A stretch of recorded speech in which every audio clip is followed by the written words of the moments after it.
Hai semuanya. Jadi di video kali ini aku mau nge-share ke kalian pengalaman aku waktu aku melahirkan dan gimana sih proses-prosesnya sampai aku melahirkan. Jadi langsung aja kita ke videonya.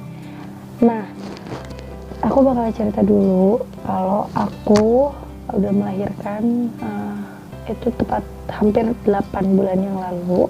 Aku melahirkan itu di tanggal 26 November 2019. Aku melahirkan sekitar pukul jam 6 pagi. Nah, aku melahirkan anak pertama aku dengan berat 3,7 kg dan panjang 52 cm, yang which is itu tinggi untuk usianya dia dan lumayan besar atau gemuk untuk anak yang baru lahir. Jadi aku kebetulan hamil selama 40 minggu, dan selama aku hamil itu aku selalu kontrol ke dokter. Jadi di akhir-akhir kehamilan aku selalu kontrol 1 minggu sekali. Nah, setiap 1 minggu sekali itu aku bakal dicek apakah udah ada pembukaan, apakah anak aku udah masuk ke panggul, apakah anak aku udah siap dan jalan lahir juga udah siap untuk melahirkan nanti. Tuh. Singkat cerita, aku hamil udah mau HPL aku itu kurang lebih 3 hari sebelum HPL, tapi aku belum ngerasain mules sama sekali. Aku belum ngerasain ajakan anak aku untuk keluar.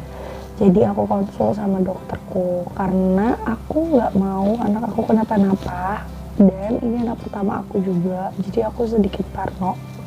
Dan aku konsul sama dokter aku gimana baiknya, sampai dokter aku nyaranin untuk aku melakukan prosedur induksi yang notabene itu lebih sakit dibandingkan kontraksi normal ya. Dan aku induksi sebanyak 4 kali. 4 kali guys, aku induksi 4 kali. 3 kali itu melalui pil yang dimasukkan ke dalam, dan yang 1 kalinya itu aku dilakukan secara infus pas aku udah mulai naik pembukaannya. Jadi aku itu ke rumah sakit 1 hari sebelum HPL kebetulan. Jadi aku mau pas HPL anak aku udah lahir. Jadi malamnya itu, sorenya itu aku udah masuk ke kamar dan aku udah melakukan proses induksi pada saat sore hari. Tapi anak aku masih belum mau keluar. Anak aku masih betah banget di dalam, dan anak aku masih mau bobo di perut aku. Jadi di induksi pertama aku sama sekali nggak ngerasain mules sama sekali, dan pembukaan aku masih stay di 1 guys, masih pembukaan 1. Dan aku sampai, duh gimana nih anakku, kok kamu gak mau keluar, sampai kayak gitu kan. Dan dokter pun akhirnya memasukkan lagi obat induksi yang kedua. Itu pas pagi harinya, karena sampai pagi hari aku juga nggak ngerasain mules atau ajakan-ajakan dari anak aku melalui kontraksi gitu kan. Sampai akhirnya dokter nyuruh untuk masukin lagi, dan aku merasakan lagi kesakitan itu. Proses pemasukan obat induksi. Tapi yang lebih bikin aku sampai giling-giling kepala adalah aku masih enggak mules. Aku nggak ngerasain sama sekali mules. Aku masih sempet enak banget tidur aku masih nyaman, dan aku masih enak makan, masih enak jalan kayak gitu kan. Sampai akhirnya di malam harinya di sore harinya aku sampai dipasangin lagi induksi yang pil untuk yang ketiga kalinya, dan itu bikin sakit. Itu tiap masukinnya memang sakit ya, karena itu kan memang harus dipasang di dalam vagina kan, jadi memang si susternya itu masukinnya harus sesuai dengan posisi yang udah ada gitu loh. Jadi memang si suster itu nyari dulu posisinya, dan itu emang indah banget rasanya gitu kan. Aku pikir oh ya sudah, nggak apa-apa, demi anakku aku rela gitu kan. Oke, nggak apa-apa. Terus ternyata aku ngerasain mules nih gitu. Cuma mules aku tuh belum yang mules teratur, jadi baru sekitar 20 menit sekali. Kadang juga mulesnya itu sekitar 1 jam sekali, dan belum teratur sama sekali lah gitu kan. Sampai akhirnya aku dibawa sama suster ke ruang bersalin. Pasti kalian pikir, kenapa dibawa ke ruang bersalin? Padahal kan belum mules, padahal kan pembukaannya belum naik, padahal kan ya pembukaan aku baru naik 1. Jadi aku udah kebetulan pembukaan 2 pada saat itu, pada saat masuk ruang bersalin. Dan dokter aku masuk dan meriksa lagi. Ya, pembukaan aku udah pembukaan 2, terus dia langsung mecahin ketuban aku. Karena aku nggak mules sama sekali. Dia mecahin ketuban aku untuk lihat air ketubanku sudah keruh atau masih bagus gitu kan. Karena kan kalau misal di USG kan nggak kelihatan ya gitu. Sebelumnya aku juga udah ngelakuin CTG sama udah USG gitu kan. Nah di CTG memang anak aku tuh belum ngajakin gitu. Anak aku tuh masih geraknya tuh masih belum gerak yang ngajakin kontraksi.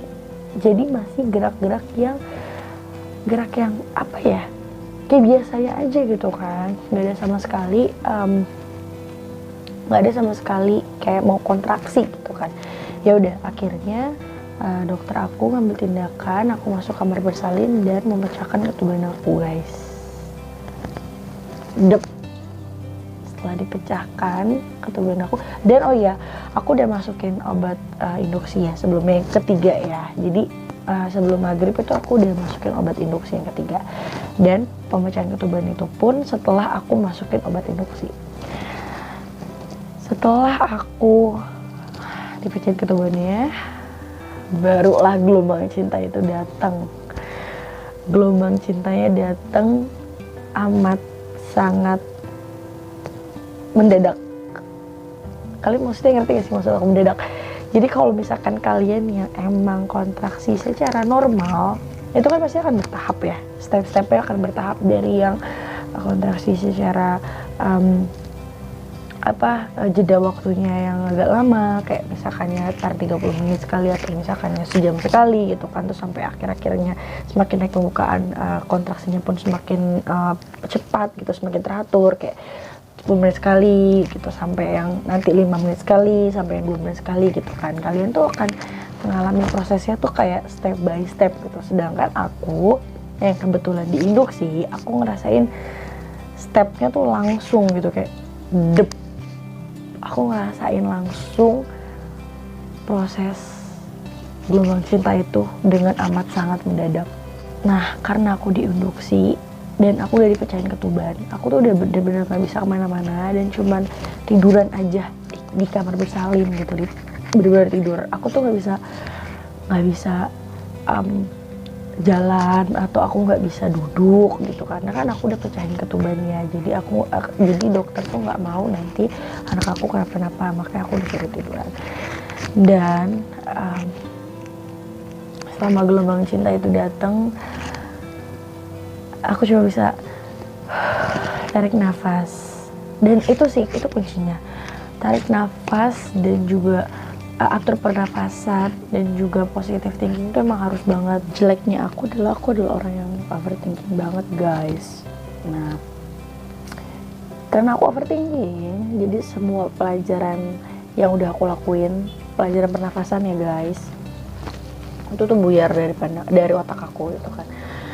Sampai aku ya gitu, harusnya aku menikmati gelombang cinta itu kan, tapi ya karena overthinking aku itu, jadi aku bener-bener udah lupa banget sama atur nafas gitu kan. Ya maklum lah ya, namanya juga baru ngerasain pertama kali gitu kan. Aku merasakan sakit itu dari pukul setengah 8 malam sampai setengah 6 pagi guys. Aku merasakan semua gelombang cinta itu.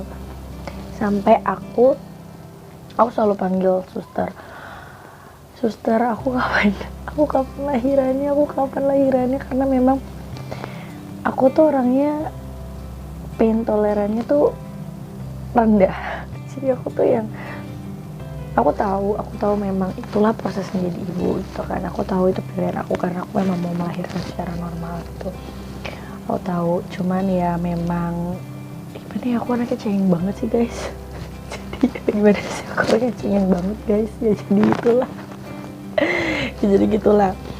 Sampai akhirnya ya udah, kayak setengah 6 pagi dokter aku datang dan aku dibantu untuk melahirkan. Karena pas jam setengah 5 pagi itu pembukaan aku tetap nggak naik. Aku stuck di pembukaan 5 dan itu nggak naik sama sekali. Aku stuck di pembukaan 3 guys. Dari jam setengah 8 malam sampai jam setengah 5 pagi itu aku stuck di pembukaan 3. Anak aku nggak mau keluar juga, sampai akhirnya aku diinduksi yang keempat kali. Aku diinduksi dengan infus ya, itu udah paling strong ya, infus itu udah paling strong. Akhirnya aku merasakan infus dan itu cepet banget, lebih cepat yang induksi infus kan. Setelah dicek sama susternya, ternyata aku udah naik sampai pembukaan 5. Dan akhirnya suster nelpon dokter aku, dan dokter Herman datang tepat pukul jam setengah 6. Pas dokter datang, pembukaan aku udah naik ke pembukaan 7, tapi belum lengkap pembukaan aku. Aku udah ngerasa gak kuat banget, aku udah ngerasa mungkin karena induksi kali ya, jadi datangnya tuh bertubi-tubi gitu, cepet, nggak pakai nunggu step-stepnya. Tuh aku udah dok, aku minta tolong di vakum, aku minta tolong dibantu anak aku keluar. Akhirnya anak aku dibantu keluar dengan menggunakan metode vakum gitu kan. Dan rasanya guys, rasanya indah banget setelah anak aku keluar. By the way, aku nggak bisa ngeluarin air mata ya selama proses aku ngerasain kontraksi. Aku tuh nggak bisa ngeluarin air mata. Memang getaran cintanya tuh datangnya tuh bener-bener mendadak, kayak dep gitu kan. Dan memang ya it's pain gitu kan, painful banget, sakit banget memang. Tapi aku nggak bisa nangis guys. Aku udah sampai ngomong sama mama, "Mah, ini sakit banget, aku pengen nangis sampai aku bilang, aku pengen nangis mah, aku pengen banget nangis, tapi aku gak bisa nangis dong, ya ampun, aku bener-bener gak bisa nangis, gak bisa keluar air mata." Dan setelah anak aku keluar, air mata aku banjir. Bukan banjir karena sakit, enggak, sakit aku hilang, bener-bener sakit aku hilang setelah ngeliat anak aku dikeluarin dan anakku nangis. Semua sakit aku hilang, semua rasa sakit yang aku rasain sebelum itu hilang. Aku nggak ngerasain apapun, aku nggak ngerasain sakit kayak gimana pun. Aku deh langsung fokus sekarang anakku bisa nangis, anakku udah keluar, anak aku utuh. Deh, yang dipikirin aku cuma itu. Nggak ada lagi tuh pikiran aduh sakit, aduh aku takut dijahit, aduh aku takut disuntik. Aku nggak ada pikiran itu sama sekali. Setelah anak aku keluar, setelah anak aku nangis dan dibersihin, aku udah yang langsung nangis, semua air mata aku keluar. Akhirnya aku dijahit. Setelah proses jahit tuh aku udah gak ngerasa sakit guys. Percaya gak sih? Kalau kalian pikir, aduh aku takut nanti dijahitnya sakit gitu, aduh aku nanti takut sama jarumnya sakit. No, gak sakit guys. Karena kita udah ngerasain sakit yang sebelumnya waktu saat kita lagi kontraksi, dan dijahit itu sama sekali gak ada apa-apanya. Itu udah hilang aja gitu rasa sakitnya, karena kita udah ngelahirin dan kita juga udah ngeliat anak kita, itu udah gak ada rasa sakit sama sekali. Setelah proses dijahit, akhirnya aku ngerasain Untuk pertama kalinya lakuin IMD, inisiasi menyusui dini, dan itu benar-benar momen yang nggak terlupakan banget sih buat aku. Itu momen pertama kali aku ngeliat anak aku, momen pertama kali aku gendong anak aku, momen pertama kali aku sebagai ibu memberikan makanan untuk anak aku, dan aku merasa berguna banget sebagai ibu. Jadi buat kalian ibu-ibu yang baru mau melahirkan secara normal ataupun sesar, kalian tetap hebat, kalian tetap tangguh. Melahirkan normal ataupun sesar itu sama aja, kalian sama-sama tetap ibu, tetap jadi pahlawan untuk anak kalian. Mau melahirkan normal ataupun sesar, setelah melahirkan kalian akan tetap berjuang. Jadi jangan berkecil hati kalau misalkan kalian gak bisa melahirkan secara normal, ataupun yang normal, ya jangan langsung berbangga diri karena bisa normal, karena tugas setelah melahirkan itulah yang akan lebih berat daripada memikirkan hal-hal yang menurut aku ya nggak penting juga gitu kan. Karena ya mau melahirkan secara normal ataupun sesar, kalian tetap jadi ibu gitu, kalian tetap akan jadi panutan untuk anak kalian, kalian tetap akan menjadi dunianya anak kalian. Jadi ya menurut aku apa bedanya kan. Dan pesan aku untuk kalian ibu yang mau melahirkan, perbanyak positive thinking, perbanyak latihan untuk pernafasan, karena itu benar-benar ngaruh banget. Terus kalau bisa juga perbanyak yoga dan jalan pagi, karena itu juga ngaruh banget agar anak kalian itu mau ngajakin kontraksi, dan sebisa mungkin jangan pakai induksi, karena ya itu